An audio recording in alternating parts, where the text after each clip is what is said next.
Awesome. And we are live. Welcome to the Straight Talk Mind and Muscle podcast. Welcome to the Eat Well Move Well radio show. Nick Hill, all the way from Melbourne. I was excited to get my first guest from France, but you're not there yet. Welcome to the show, mate. Thanks, mate. Much appreciated. Hey, it's great that Ben from Platatech connected us, and I was really honoured to read your bio. It's going to be really interesting, especially for the vets, and then we'll see where the show sort of goes. And yeah, I interviewed Dr. Dan Pronk the other day. Yep. Again, you can look at it from a veteran military point of view, but also utilize that from a pure civilian / normal person's point of view as well. Yeah, absolutely. I mean, Dan, Dan was an awesome doctor in the regiment, RMO, and he did a lot of stuff for the boys overseas, and he was there for a lot of the guys that were killed in action. So he's got a lot of respect in our regiment. That's for sure. And I know he does in SASR as well. But having Dan looked after me, mate, when I had my injuries, and prodded me along and did the right thing by me, mate. So I got a lot of time for that bloke. I think he's doing now is great. He's got a great way of communicating. I watched him on SAS Australia. And, I didn't know of Dan being Kiwi, but the way he was communicating with those people was brilliant. And I think that would just bring calm to an operator over there as well. Absolutely, mate. I mean, talking to the boys who were in some of the incidents, Dan's calming effect on them, certainly guys who were certainly seriously wounded sort of gave them a lot of hope in themselves. I mean, especially, one of my SIGs was shot, well, our SIG at CHQ was shot, and our RMO at the time was a different guy, and just having him there gave him a calming effect, because we were right on the edge of the 1 hour ring, so just having the doc there, not that the doc even said himself, and there's not much I can do that a medic can't, because out here, but just having him there just gave him that calming effect, it's like, all right, I'm going to be okay because the doctor's here, mate. So from a operator's point of view, having the doctor there is, it's well worth having them there, mate. And you can sort of see that in yourself. I can see that in yourself as well. You ended up a high-ranking, obviously we know NCO, but a non-commissioned officer in the military. And I've got so much respect for ours were squadron sergeant majors, because they've spent so much time. There's wisdom and there's calm there. So what I'd like to do is take the listener and the viewer through a bit of your career. I mean, you were part of the first Commando Selection course back in 1998. Yeah, that's right. Yeah. So it's going to be interesting, because I was a commando in New Zealand. You're a commando here in Australia. And we're going to have mirrored in different timelines. So back then, the commandos, they were or weren't full-time. What was the story there? Okay, so in 96, the government decided that we needed another special forces capability. So 4RAR, which was a light infantry battalion, had been delinked from 4RAR in 95 and was sent to Sydney. So in 1997, 4RAR was re-rolled into a full-time commando battalion. So everybody who was in the unit at that time, I wasn't there, I was still at 7RAR at that stage, but everybody in the battalion who was there was given the option to do commando selection and training to be become commando qualified. So guys from one Commando Regiment, Carter staff there, most of them were ex-SAS guys anyway. Right. Some reservists from one Commando Regiment who'd done a lot of full-time service, and they were great guys. Some of them were absolutely brilliant Carter staff, the reservists, taught us a lot. They came into what was called Commando Training Wing, which was basically the unit that was run by a guy called Major Hans Fleer, who was an absolute SAS and Commando legend, this guy. He's from the Phantoms of the Jungle sort of fame, Vietnam era. So Vietnam. Yeah, he's a Vietnam guy, and another guy called Brian Brammer came in, and guys from SASR, and they ran the training for the battalion at that stage. So when I did my selection course in 98, that was the first one that was opened up for the entire army to do, So obviously the first year, 97, was just for the guys inside the unit itself. and those who made it stayed. Those who didn't want to do it went to another battalion or got out or whatever they did. So myself and a few other guys who stuck around inside the regiment for quite some time did the first selection course that was open to Army. And it was like, that was the beginnings of the full-time capability since World War II. So obviously during World War II, we had the independent companies and the commando squadrons during World War II. And then after World War II, it sort of died off. And then the commando capability got re-raised in 1955 with the two Army Reserve or CMF, as it was called back then, commando companies. And then in 97, the full-time capability started, which is now 2 Commando Regiment. So it's almost a mirror of probably the British SAS in and out being formed and disbanded, or whatever words you want to have there. You know, formed for World War II, then disbanded, then back for Malaya, and then, you know, trying to hang on. And they were very tough, very resilient at hanging on to staying formed with the British SAS or 2 SAS. It's interesting, mate, because after World War II, obviously there was a lot of downsizing. I mean, we had 12 commando squadrons at the end of World War II, and a commando squadron back then was about 200 guys, so it's bigger than what a company would be, and it was commanded by a major. But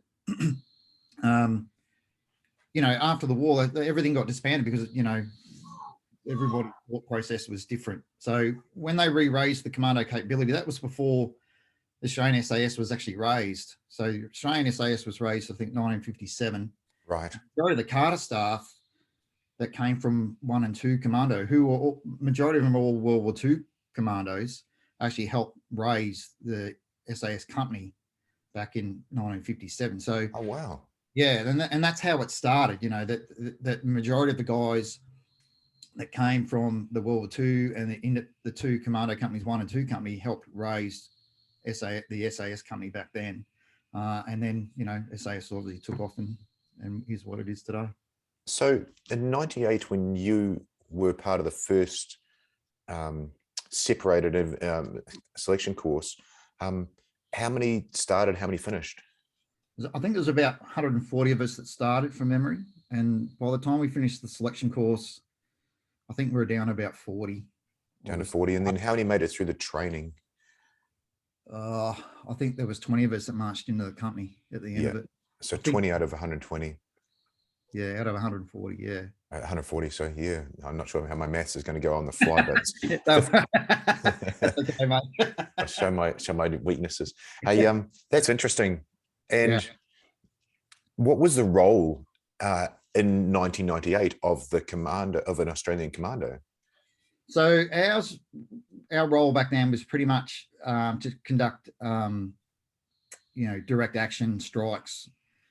You know, it's pretty much the stuff that the boys did during World War II.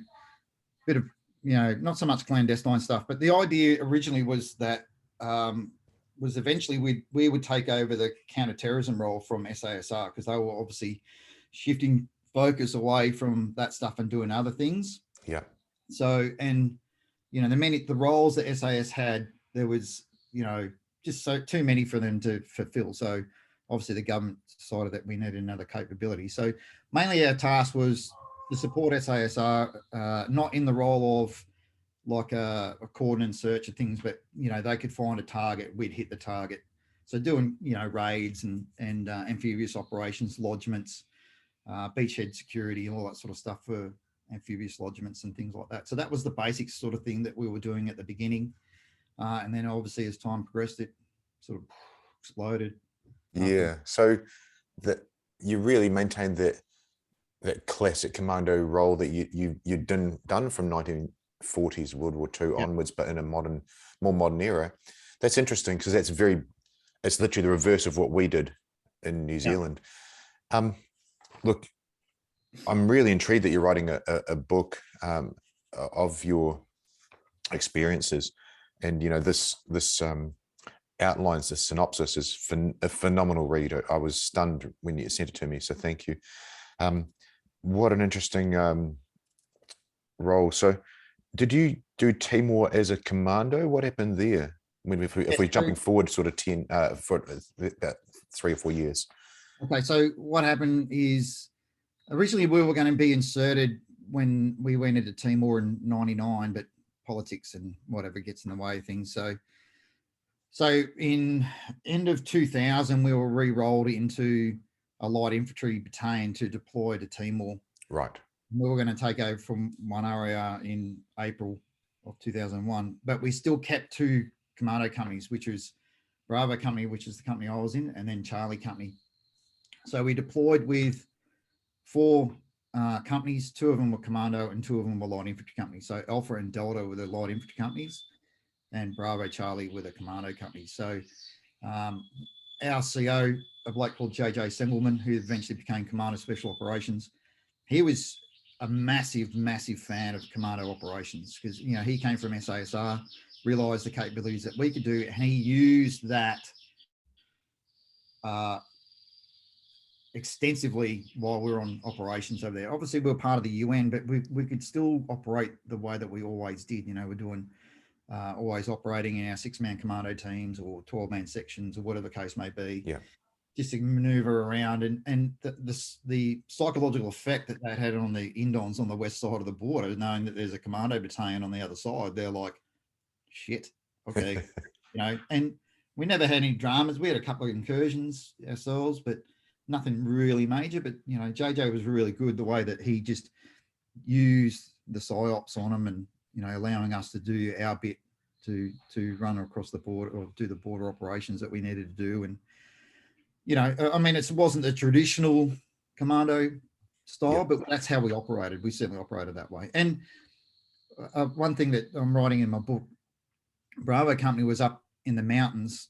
So during World War II, 2 of the independent companies, 2nd, 2nd, and 2nd, 4th, fought in Timor during World War II. Oh, wow. Yeah. So at one stage, the headquarters or the company headquarters of the 2nd, 2nd was actually in Bobonaro, which is where we were. My company was. And obviously, we're the first, you know, commandos up there since World War II as a proper company. And, you know, all the old boys who were criados during World War II were coming out. And we met a few of them. It's like, oh, my God, the commandos are here. And, you know, people just come out of the mountains to see you and say good day. And been in a book called The Double Reds of Timor, which is about the 2nd, 2nd. There's a photo that they took from the headquarters in Bobonaro, looking at this flat plateau towards the south, towards Suai. And we'd walk around for hours trying to find this building that the photo was taken. We eventually took a photo, and the boys sent it back to the 2nd, 2nd Association in Australia. So yeah, it was a great time, actually. It's amazing history to go back to an operational, not war zone, but an operational zone like that in 2 different eras. It was also interesting when I was in, I think, sounds like I was in Timor at the same time. Mine was, sorry, just later. Mine was 2000, 2001, just when UNTITLED started. So the UN, just off the back of Interfed. But we didn't really know what the Aussies were doing. I know Bobonaro was, when I was there, we had a New Zealand platoon up there, I believe.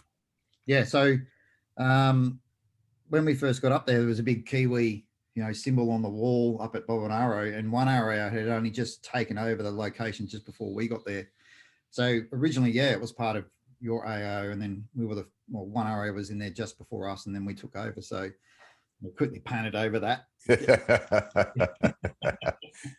God, it's amazing how resourceful we are on operations. We're up at a place called Gate Pa, which is the highest fire base around, I think it's about 1,100 meters.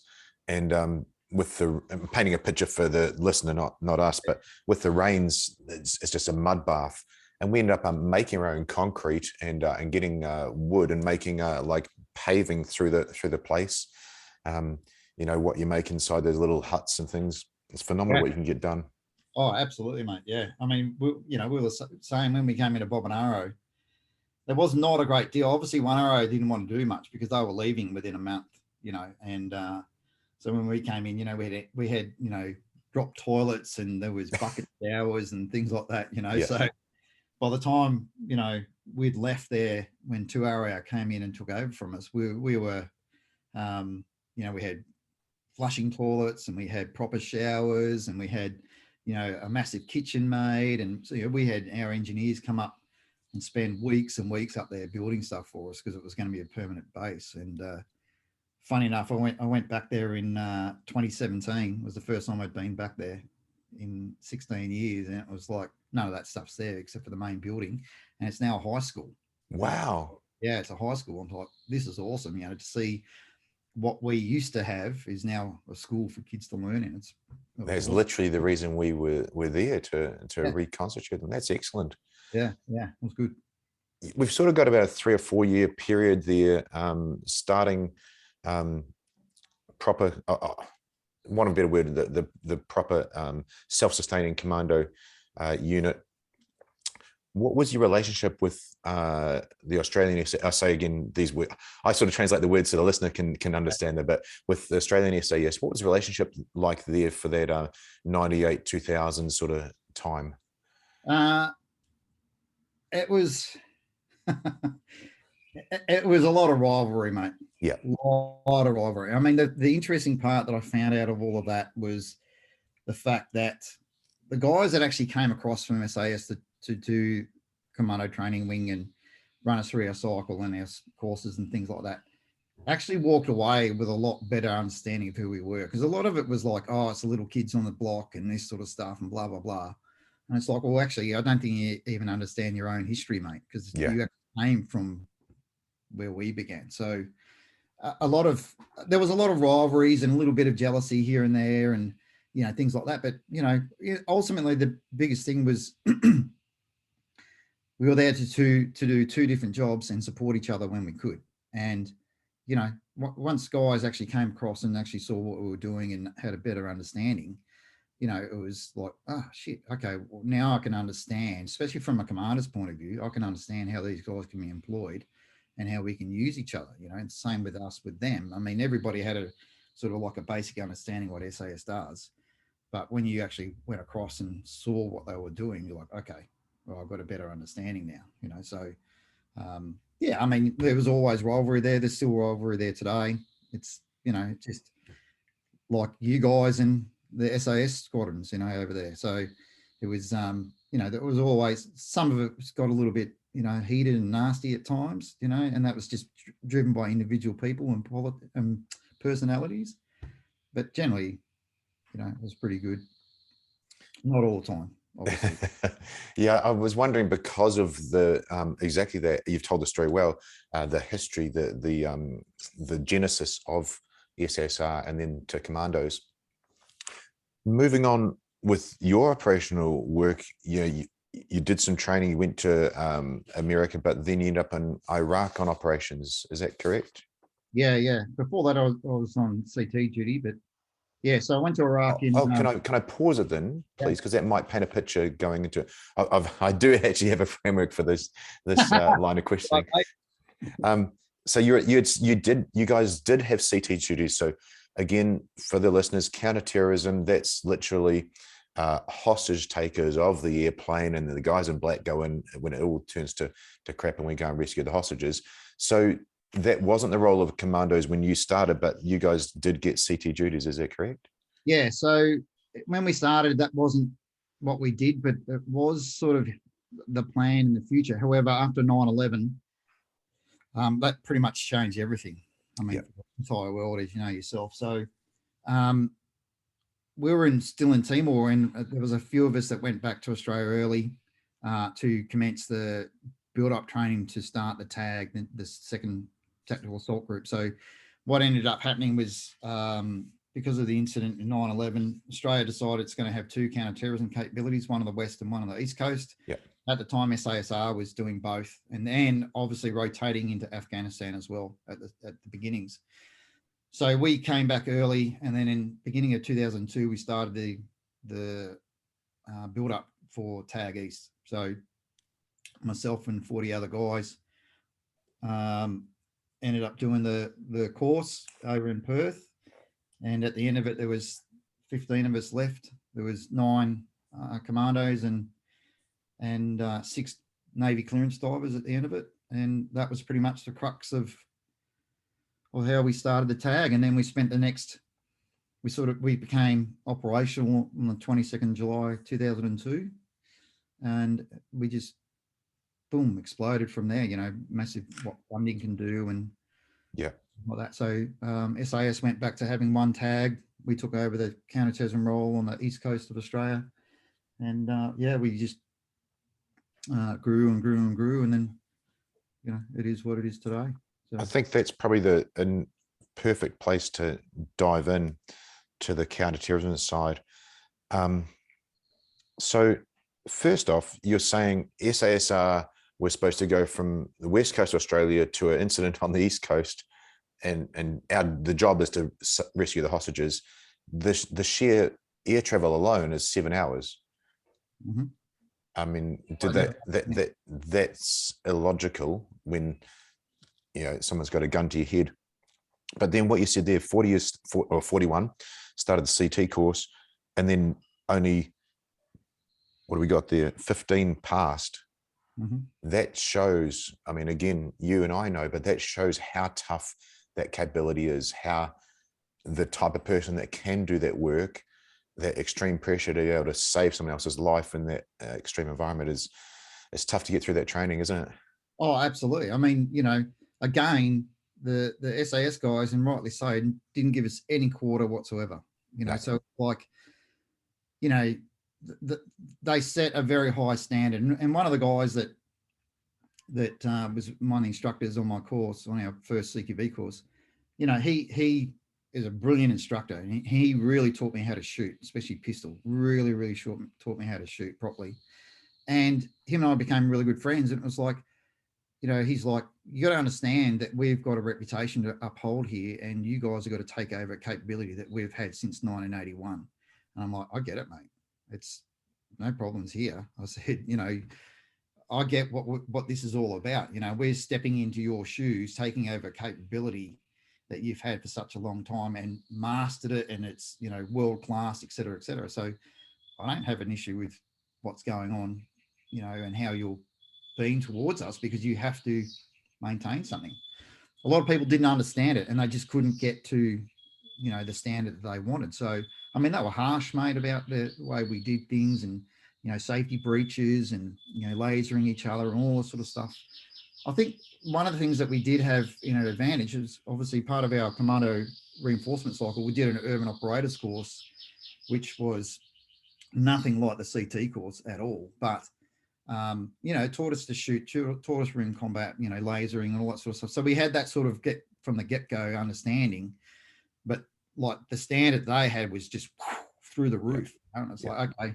And that set the pinnacle for us. Like, this is how our training has to be from now on. So, and that's exactly how it was for years and years and years. So that was 2002. Ours was raised, and this is where we start to mirror. Ours was 2005, and you would have been well aware. Again, 9/11 dropped our numbers down, and that capability that is a legal requirement for the Defence Force of maintaining that counter-terrorist capability was going down because the guys were going on a circuit. Mm-hmm. Yeah. So very clever guy, assault sergeant at the time, and a few other fellas realized that and decided we've got to raise a counter-terrorist standalone capability. And that brought, we're now called Commandos in New Zealand. At the time it was the Counter-Terrorist Tactical Assault Group. So we went through the same stuff as you, Nick. The selection process, which was crazy. Imagine New Zealand SAS guys in 2005. They've been around for quite some time, 50 years, and then they devise a selection course based on counterterrorism. It was really interesting, and they don't do it anymore, so that one will never be repeated. But thinking back to the guy who took you through your CQB course and shooting, and that, we had two main instructors, and he used to call it saturation training. He said, okay, guys, we're going to do some saturation training today. And, somebody's listening now, they think, oh, we're going to saturate them with knowledge. No, 6 a.m. to 11 o'clock at night, you were saturated in your own sweat. Yeah. I was like, Monday to Friday, mate. I remember, in Perth, Monday we'd go for a run, a long distance run on Mondays, to sweat all the alcohol out from the weekend, and then you'd go for another run on a Friday and things like that. It was just, you got smashed from sun up to sundown. I remember at least the first week, mate, coming back to our barracks. We were living in the transit lines over in Swanbourne, and our medics are out, patching dudes up and putting band-aids on blisters and racking guns and loading stuff, and dudes be laying in salt baths, mate. In salt because I was so pain. It's like, oh my god, my back is killing me, and carrying armor like that. We hadn't carried armor like that before all day, because once your armor was on, it was on. You never took it off. 100%. Yep. Yeah, and just shooting in gas masks and running around the house and so forth. It was just a sweat bucket. I reckon I lost about 10 kilos doing that course, mate. It was phenomenal. It's just crazy. Yeah. And you literally showed it. I mean, to get to that 41 that started that course, already you've been through a selection process, and you're literally doing it again, and it's just filtering through. I remember being on my ropes course, which is, fast roping and climbing and things. Every night, I just wrapped my arms in bandages tight to try and take the pain away. Yeah. I mean, it was good. I loved it. I absolutely enthralled, and I absolutely loved it. The room combat and the way the guys taught us how to do things, and you had a standard, 16 centimeter circle. That's what you had to shoot. And if you shot a hostage, mannequin or whatever, you just got absolutely reeled over it. You're taking someone's life. You're there to fucking save their life, not kill them. And it's like, whoa, okay. And it was just the way that they were about it. It's like, this is your job. This is what you're here to do. You have to take this seriously. The shooting standards were phenomenal, mate. And it's like, okay. And I look back now, the regiment and our shooting standards, they're different to what we did back then. I mean, they've got slightly different roles and why they do things and shooting techniques and so forth, as you would have seen over the years. But the standard's still there. You have to shoot within this 16 centimeter circle, because that's the size of the average human head. And it was like right there. Yes, exactly. And for those that are listening, that's so that the bad guy can't pull the trigger or stab the person or press the button and kill the good guys. And at the end of our course, going into it, the instructors just hated us, a pure hate. And at the end of it, I'll never forget, one of them was almost in tears. Look, I wore this shirt today for the commando side of things, loyalty versus over integrity, but that one is human humility. We don't walk around like supermen. And he was just, they made us, they created us at the end, and we were to the standard, and we surpassed what they wanted. I'm assuming it was the same for your guys on the course. Yeah, absolutely, mate. I mean, there were some guys that had a real distaste for us, but there were some guys who actually understood what this was about and strategically got that they can't do everything themselves. And SAS I'm talking about, they can't do everything. And, they understood that the second tag was created and we were maintaining a standard. And some guys absolutely despised us, hated us, like you said, mate. Absolutely, I still remember them clear as day, just stupid comments they would make and trying to embarrass you and belittle you and all sort of shit. And it's like, nah, in the end of the day, I'm here to do a job, mate. You're either going to teach me how to do this or I'm not going to learn, and it's going to be on you, not me, because I'm getting to where you need me to be. But if you continue to go down this line, it just shows you how immature you actually are.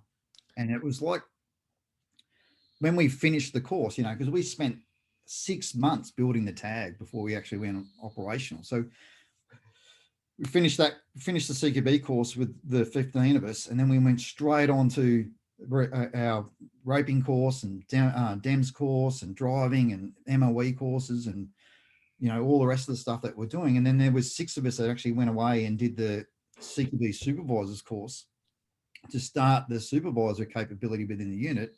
Myself, Dusty Lovett, Rowan Jones, and 3 other divers. We were running around doing the supervisors course. And again, we're getting absolutely smashed by these SAS guys, because I'd never commanded a team in room combat. I've got no frigging idea what the hell I was doing, But that's when their attitude changed to us. It's like, okay, these guys have just been pummeled through this series of courses and training that we've just spent doing with these guys. They've made the standard.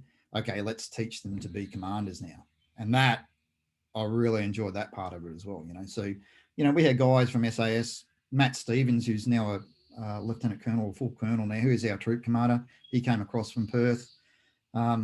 He was excellent, mate. Another guy called Steve Dunn, he was our platoon sergeant. Dan Pronk mentioned his name the other day on your interview. He was our OC when we first started the tag. So it was all these SAS guys who were there, who were great guys and just wanted to teach us how to be what we needed to be, and showed us how to do things. And it was, by the end of it, mate, it's like dudes are like, yeah, man, you guys are right up there. We're happy with what we've created, and it just from then on. So it's good. And that's that respect in the job, because all we care about is the mission. And once they realize you can do the job, and you're absolutely in the same mindset, unrelenting pursuit of excellence, the highest standards of personal discipline. Once you've got that same mindset, we're the same. But those people outside, so what our one would be, because we had our squadron, which is the counter-terrorist squadron, and there was the Sabre squadron. And then the guys that had never worked with us, they would get put into the team leader roles. Yep. Different words, but people would understand that as one. And for that first, it doesn't take long, because after you're in the room shooting, you sure as hell realize that A, we're okay, and B, no one's going to get shot. Once they integrate, they realize, hang on a sec, what we're thinking isn't what we're seeing on the ground, and you're the same standard. Yeah, absolutely, mate. I mean, we had guys come across from Perth. I mean, for the first year, I mean, Steve Dunn was our platoon sergeant, and he was in the first year, he was our 1-1 as well, senior assaulter. Yep. And he, would say, Jesus Christ, you guys picked this stuff up really fast, and there was things that we were doing that they weren't doing. Like, because I think we had a freer mindset about how to do things, Yep. And it was like, I'm not restricted by somebody who's been doing it for 10 years, who's got his way of doing things and doesn't want to change because that's the way it is. Yeah. It's because we had this free mindset. It's like, if you guys can make it better, then do it. Another mate of mine, he's passed now, Pete Caife. Him and I were the 2 MOE operators in Land Assault Platoon at the beginning. And Pete came up with some brilliant charges that we could create and did. And, some of the SAS guys go, shit, where the hell did you make that? How did you come up with that? It was like, because we're free thinkers. We're not stuck, but we were given such a broad spectrum of allowing us to do things, as long as it was safe, obviously. We created a lot of good stuff and changed the way we did business and how we did our tactics and things like that, because we weren't, and not everybody was like that, don't get me wrong, but some guys were just like, no, it's like this only. It was until you started working with other nations and things like that, like, oh, that's not a bad idea, I like that, blah, blah, blah. Yeah, exactly. It's I did find, because we did that black roll every day, rather than you're doing black roll for X amount of months and then green roll and training and so on, that our skill set would be on that continuous upward curve, rather than when a normal, and this is painting the picture for all the special forces sort of anoraks out there, when someone comes off the green roll, they've got to relearn the black roll again to get up to speed. So there's a decline. Yeah. But ours was always pushing forwards. Yeah, ours was, I mean, at the beginning we had a triple system. So I spent the first 2.5 years on team from the beginning until I rotated off in mid 2004. So we'd have guys who would come into the platoon at the end of the year or mid-year, and they would be like, we're running here and they're interjecting here, and it's like, keep up, mate, because you have to, because we can't do this, you have to do that, Yeah. And when I rotated back on as the CSM in 2010 with Bravo Company, we did have that decline, because by then we'd stopped the trickle system and we started rotating whole companies onto teams instead of having the trickle system. So it was like dropped because the guys come back from Afghan, so we're doing our build-up training to rotate on team, and then went like that, you know. So yeah, absolutely, mate. You just, you know, that's just the natural arc that happens, and because you don't have that triple system anymore. I'm not too sure what they do in New Zealand now, but we always were at the beginning, don't change it just yet. Let more guys rotate through the tag to get the skill sets up that they needed before we start rotating the companies online, which eventually they did. Started doing it in 2009. So that then jumps me off. I mean, I know we spoke about Iraq sort of 15 minutes ago, but generically, that we didn't do that in my time. We were black role counter-terrorist in country, and then looking to be offshore as well only. But you guys maintained and then operationally did your direct action, your green role operationally. Yep. How did you find that? And this is my New Zealand network would really enjoy this. How did you find that improved or merged, or what did it do to the counter-terrorist skill set? Well, because at the beginning, like I said, mate, we had the trickle system. So the tag was pretty much a standalone company inside the battalion or the regiment at the time, and it didn't affect you know, guys rotating on to the tag, other than the fact that those guys who were rotating on again just had to pick up the skill set again to run. And obviously the new guys, like I said before, were at this and had to go like that. But the best thing that was happening was us rotating off the tag and going back to the green roll companies to interject our skill sets that we had from the tag. So at that time, in the early days, you know, the green rolls guys didn't do a lot of the things that we were doing on team. So they didn't have the same breaching capability, right? The same shooting capability, and you know, we had different skill driving capabilities and all these different things. They had them, but it just wasn't at that same level, obviously, because of the different roles. But so we interjected, you know, different shooting standards and different ways we did business on the ground, and breaching, and you know, all these things got inputted into the companies as we rotated back offline into the green roll. So when we deployed overseas, it was, you know, the percentage rate wasn't as high as what is on team, obviously, for the guys who were running at that level. Yep.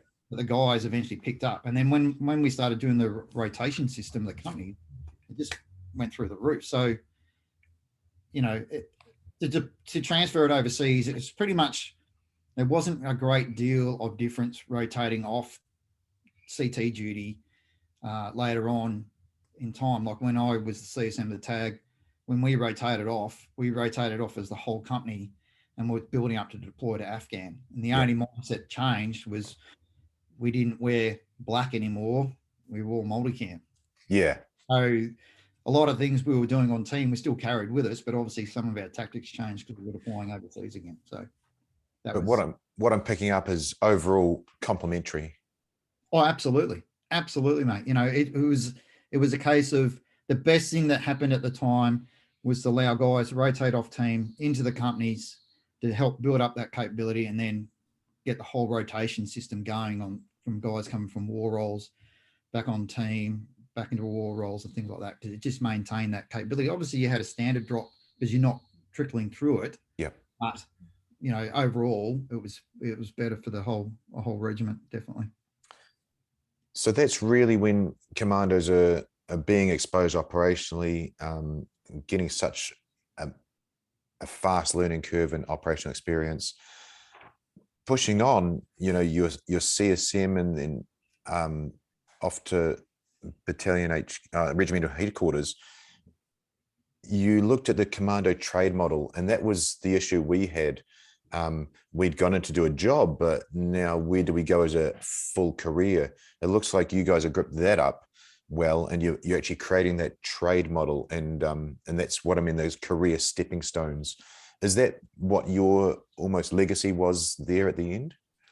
Nah. I think, you know, I realized that we were missing a trade model, because the Army was having a big trade model, Infantry Corps was having a big trade model change and the way they were doing things. And, you know, the Plan Beersheba or whatever it was called was changing the way the infantry battalions were operating. And we had a series of courses that we had to do to get through the promotion and to get to certain positions and so forth, you know, become sergeant, team commanders and platoon sergeants and whatever. But what we realized was the infantry corps, other than the core value courses that we did, had no real relevance to us whatsoever as commandos. And same with SASR. Like, you know, being an SAS patrol commander is different to being a section commander in an infantry battalion. Being a commando section commander has got nothing to do with being a section commander in an infantry battalion. They're completely different things, you know. And, you know, the skill sets that guys have got to have, all their supervisory skills just to become a sergeant, is phenomenal. You know, some guys have got 9-10 courses under their belt and 9-10 years doing it before they even become a sergeant. So, you know, I just turned around and said, look, we need to create a trade model. We need to make it more relevant to who we are. And we started interjecting, you know, the team commanders course, you know, section commanders course, and then obviously still filling in all these courses that we did for, you know, subject 2 for sergeant, which was our platoon sergeant course. But it was like, back in the day when I did my sub 2 for sergeant, it had nothing to do with the task I was given, and I was a commando section commander. So I wouldn't be a platoon sergeant for another 5 years, and it'd be like, okay, I'm learning something that is absolutely relevant to me right now. Yes, when I became a platoon sergeant, it helped me a great deal, but the only thing that was really relevant to me was the range course, how to run a range as an OIC practice. So I took that part of it. But what I was doing as a base level commando team commander or section commander had nothing to do with the platoon sergeant's course. So we were like, hang on, we're out of whack here. We need to interject our own section commander's course that we can, as long as, you know, because the trade model said you have to have subject 1 for sergeant, which is our, you know, defense law and drill and blah, blah, blah. Yeah. I remember the ones. Course. And then you do the range phase course. And then when you do your commando section commander's course, then you can be promoted to sergeant. And then we're like, okay, cool. Right, let's interject this. Let's do this. And when we become a platoon sergeant, you got to remember that in a commando platoon, especially on team at the time, not so much now, but a team at the time, we'd have 5 sergeants in the platoon, you know, and it'd be the platoon sergeant, who's the senior sergeant, and then you've got 4 sergeant section team commanders, you know. So who's the senior? Well, the platoon sergeant is, but you're all qualified in the same stuff. You know? Yeah. So we started to change the trade model. So I spent a lot of time right before I got out rewriting the trade model, and all the way from private right up to WO1 and what everybody had to do. Because I think they certainly did at the time. We had 3 WO1s in the regiment. One was the RSM, one was the RQ, and the other was the training Colt warrant officer, which is responsible for the high level training for the regiment. And it's like, well, how do you get to be the RSM of the unit, right? These are the steps you need to be to get into that position, because this RSM is not only discipline, not that you needed a lot of discipline in the unit, but ultimately he's the senior advisor to the CO about training tactics. You know, so he's the one who needs to be, like when I was a CSM, you know, I was the one advising my company commander, and when I was a platoon sergeant, on the tactics, and this is what we do. So, you know, the 1-1 and the platoon sergeants and CSMs are responsible for training and tactics. So to be the RSM, you've got to do this. To be a CSM, you've got to be this. And some people couldn't fit these, so they were taken out of the regimental stream and put into, we didn't get rid of them. It's like, hey, that guy's got a really awesome skill set. Let's make him the driving specialist, you know, and that's what he focused on. Yep. He knew, hey, I'm going to get to a WO2. I'm not going to get kicked out of the unit, but I've got a capability that they need to maintain, because the gunfighter's still doing this. This doing this. And he's like, no, this is the standard. Instead of rotating guys through it, he would stay in that position. So we sort of created all these sort of things, and, you know, this is the course that you need to do, et cetera, et cetera, et cetera. So that was, you know, and from my understanding, you know, they implemented a lot of it, which was good. I'm glad that they did that, because it was certainly needed inside the regiment. Yeah, absolutely. That was a real, not elephant in the room, because everybody was talking about it, but that was something that was needed, and for the right person to grip up for us when I was there. are just starting to come through. So it's really good that you guys did that, and I think kudos to you for that's a lot of work is rewriting, creating those roles. I mean, that, you know, I did that on the side. That wasn't my primary role. I was a training warrant officer for the regiment at the time, and the Colt warrant officer was deployed overseas. So I was responsible for all the regimental training, and guys would come to me from the companies with their risk management plans and their training programs and things like that. So I'd be doing all that sort of stuff, and I'd be writing trade model and all sort of stuff, and talking to the RSM and the CO about different things and this sort of shit, you know, and going away on exercises to, you know, to overlook training and so forth. So it was like, Jesus Christ, man. But, you know, you don't do it because you get paid. You do it because you love it, mate. Exactly. That's the unrelenting pursuit of excellence. And I'm always astounded at what we could get done as a team of men, be it a team of two, be it a team of a whole squadron. Is phenomenal. It's not 1 + 1 = 2. It's 1 + 1 = 3. Or it's so exponential.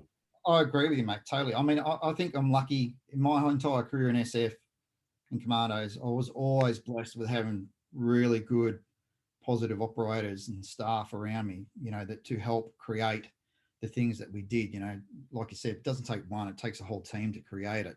And it was like, you know, I knew I could rely on one of my platoon sergeants when I was a CSM to go and do this. Hey, mate, this is the task I want you to do. And no, I didn't have to check on him. I know he'd just go and do it. Yep. And when I was the training way, you know, I had awesome corporals and sergeants that I could rely on to get other tasks done because I was busy doing something else, and you knew I didn't have to check on them whatsoever. And that was the benefit, I think, and one of the greatest assets of being an SF is that you could just task somebody and knew it was going to get done, you know, and didn't have to be done the way you wanted it, as long as the end product was what you were asked for. Fill your boots, mate. Hands off. Let you do it. If you fuck it up, come back and talk to me about it.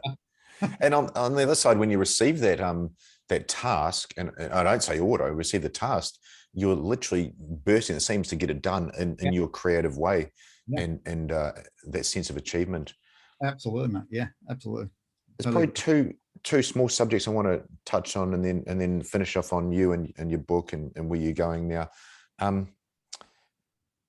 One is specific, and if you don't want to talk about it, absolutely fine. But I put myself in those guys' shoes. The Lint siege that happened a few years back. Are you okay to talk about why the lads weren't deployed to that and sort of the effect that had? I can only talk from. I can't talk about, you know, the why, because I don't really know.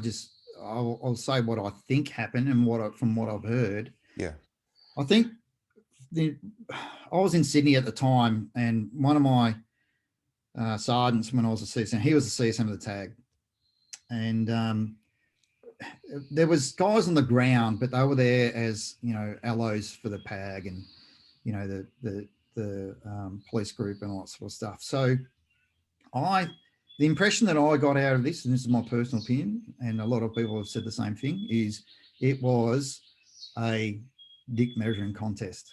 Yeah, quite honest.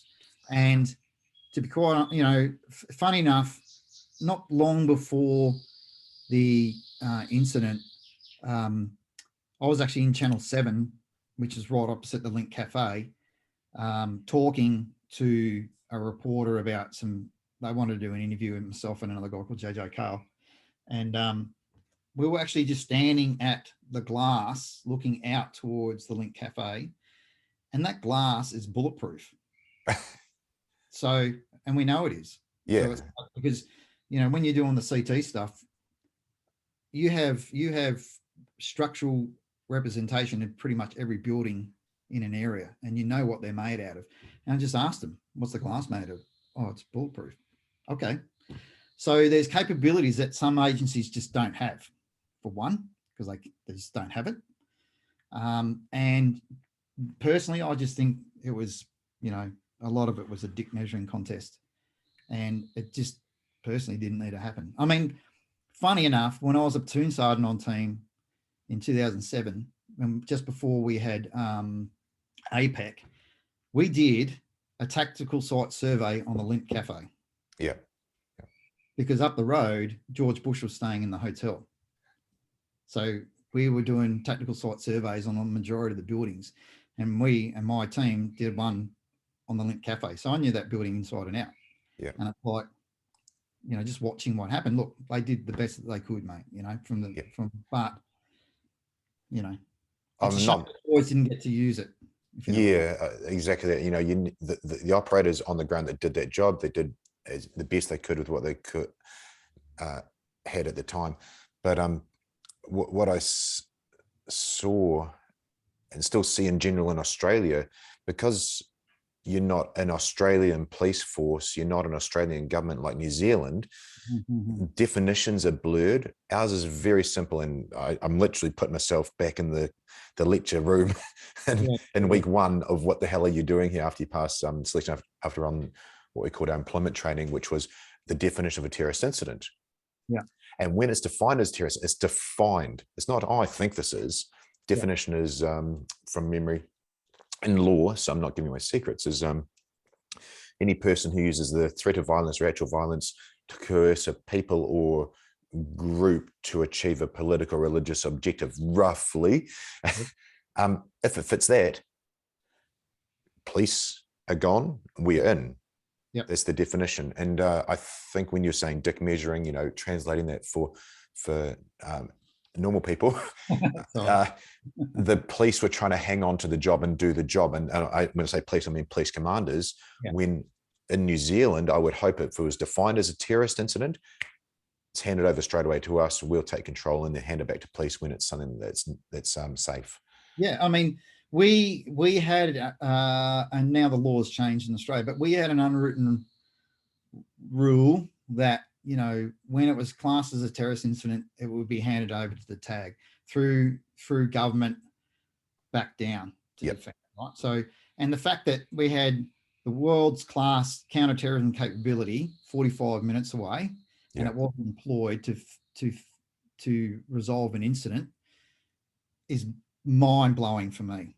You know, and I'm not taking anything away from the SOG guys, the Soggies or TAU or whoever was doing it at the time.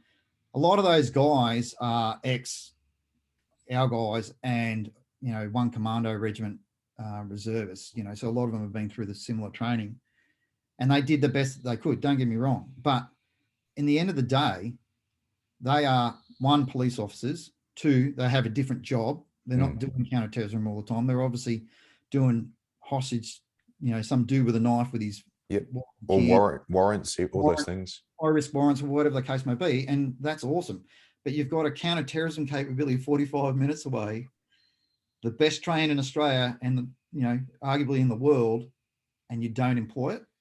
And it's like the assets that come just with that one unit alone far supersedes anything that the local police have, you know. And, you know, all of us, you know, everybody I spoke to, and obviously I'm not going to name names, was just going, what the, you know. And, you know, hats off to the guys who did the job.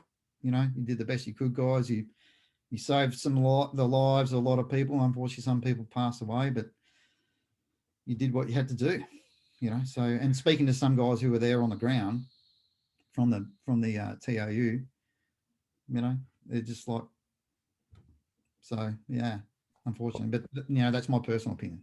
Yeah, thank you so much for that. You know, it's been a question mark there for so long. So I hope the listeners have got some good insight into that, and honest insight. The second part, and then delving into you, is relationship between Australian SAS, SASR, and Commandos now, 2022. I know you're out. You know, you're in a high-ranking role there. You guys did Iraq, Afghan. You've had some clashing, but you're a very capable unit now. How's the relationship looking moving forward with the hierarchy, with operators, and so on? I mean, I don't have a lot of discussion about that sort of stuff. I mean, I've got friends that are in SASR, and a lot of that stuff, you know, has fallen by the wayside. I mean, there's always going to be professional, jealousy amongst each other and operators and things like that, but in the big picture, from my perspective, it seems to be a lot better than what it used to be. Obviously, there was quite a lot of shake up after Afghan. And, certain commander like JJ Singleman, who was mentioned before, when he was commander, he certainly shook things up, to sort of bring things back into line and put everybody back into the positions that they should be in, for example, taskings and whatnot. So from my perspective, talking to the guys that I still talk to in the regiment and guys that I know in Perth, a lot of that stuff's no longer there. I think a lot of the problems that we had between our units, a lot of those guys have moved on, and or have, matured enough to. So I think a lot of that's not there. I mean, you're always going to have that professional rubbing up, and when we were in Afghan with one squadron, we knew a lot of guys from one squadron who were ex-commandos or guys we'd served with in battalions or whatever, but we had an awesome working relationship. So my company commander and their squadron commander, they were cadets together at RMC, so they knew each other. And it is that smaller world. I mean, I've interviewed the guys we interviewed Nick Caldwell, Joe Hortai. Yeah.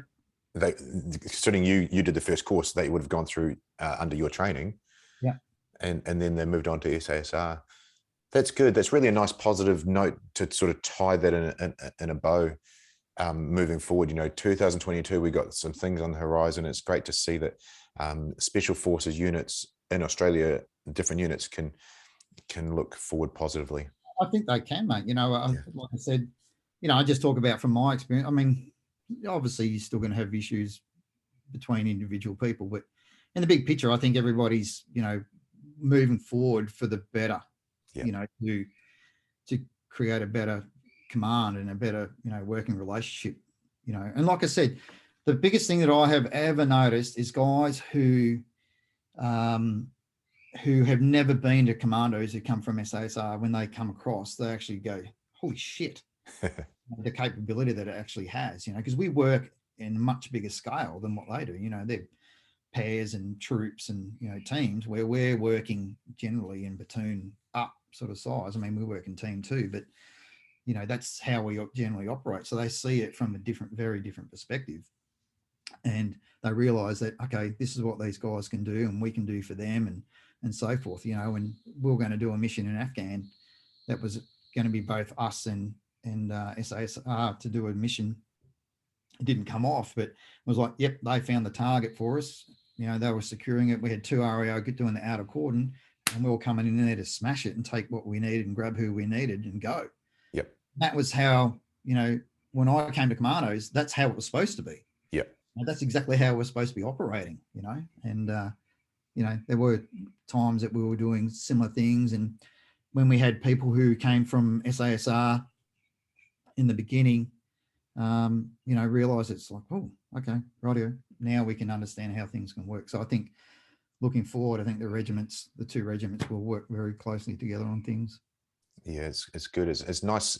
Australia's always a big brother. I hate to say, Nick, for New Zealanders, but it's nice to see you guys leading the way there, and also us working together. Yeah. Where are you at now? I touched on, and you've touched on with me, that you're writing a book. You're out in civilian world. What are you doing now, mate? So I retired in 2014 after 25 years, and I did a little bit of dabbling in contract work. I had some contracting going on with defence industry and so forth, and another mate of mine at the time. We're doing some training with some other units and defence. So then eventually I sort of dropped away from that, and then I sort of just focused on taking care of myself. Yeah. And trying to realign myself with civilian world. I mean, it's pretty hard to do after 25 years of being indoctrinated into a system, 100%. And so I spent a lot of time just trying to get myself realigned, other interests, and pretty much trying to step away from Army as much as I possibly could. I mean, I remained really heavily involved with the Commando Association here in Australia. Yep. I realised that the Commando Association can give a lot of perspective and help for guys coming out of the regiment, you know, because it's not the regiment. I mean, the regiment has its mindset and way it does things. It's changed the way it does things now for guys getting out, which is brilliant. But we wanted to be there to help the guys, you know. So one of my biggest things about being, when I was a CSM and a platoon sergeant, was just being there for my blokes and giving them everything I possibly could, you know, as best I could, give them all the options that they needed, whatever the case, and just taking care of them and protecting them as much as I could. So that sort of just continued on when I got out of the Army. I just tried to do that. And then eventually I just had the opportunity to go overseas to the UK, to France, and boom, my partner and I at the time bought a BnB in France, and because of Brexit, and boom, off we went, you know. And so I run a BnB in France for veterans to come and stay at for really cheap. You know, most of it's just a donation.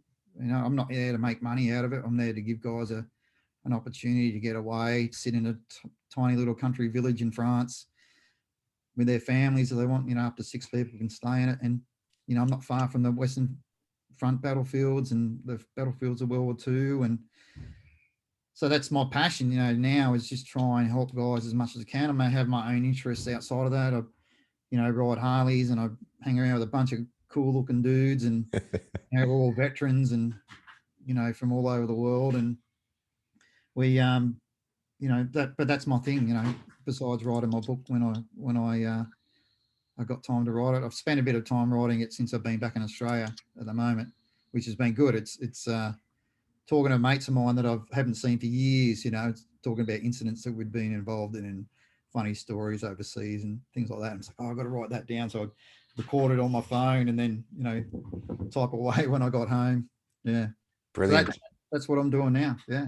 You said a really telling word, and, you know, I have leaned towards recording a bunch of interviews with vets lately, and the successful ones, the ones that are in the right headspace, they find their passion.